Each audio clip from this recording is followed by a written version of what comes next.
While the high school baseball teams are on break, we shift our focus to the future stars across America as the Babe Ruth World Series returns to Jamestown.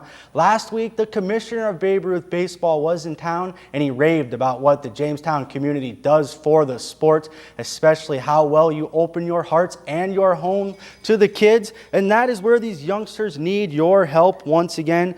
The Youth Baseball League needs roughly 60 host families to open their homes to players from all across the country. The 13-year-olds will be paired off in twos and would need a roof over their heads and a warm bed from August 20th through the 27th as the World Series returns to Dietrich Park.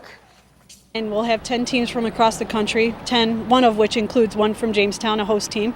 It's really an honor. It's a great program, and it's a phenomenal activity for not just the players, but for the community to take a step up and get involved in, whether it's coming to the games or hosting a family or being a hostess, working with a committee. In any way, shape, or form, it's a phenomenal program.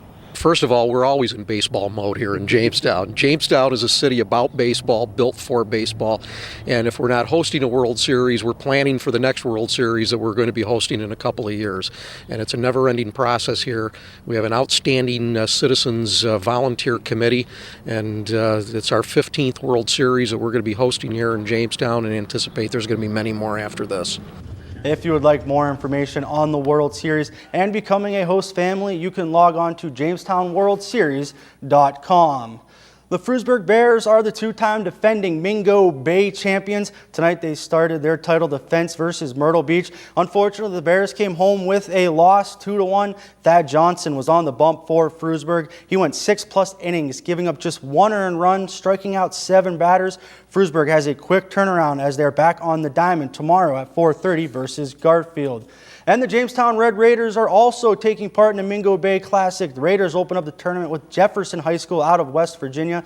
Unfortunately, they also come home with a loss, losing 8-1. That game was 1 apiece in the 5th, but that's where things went wrong for Jamestown, giving up 7 unanswered runs. The Red Raiders look to bounce back tomorrow when they play Cherry Hill. But it wasn't all bad news for baseball in Western New York. Frewsburg's Cale Johnson, playing for the St. Bonaventure Bonnies, got a win for the Bonnies versus LaSalle over the weekend. He went 8 innings strong, getting 4 strikeouts, only allowing 3 hits. So as you see there, at least one of our Western New Yorkers came home with the big W as Cale gets the win versus LaSalle for the Bonnies. So Thad Johnson came up a little short. His big brother gets home the victory.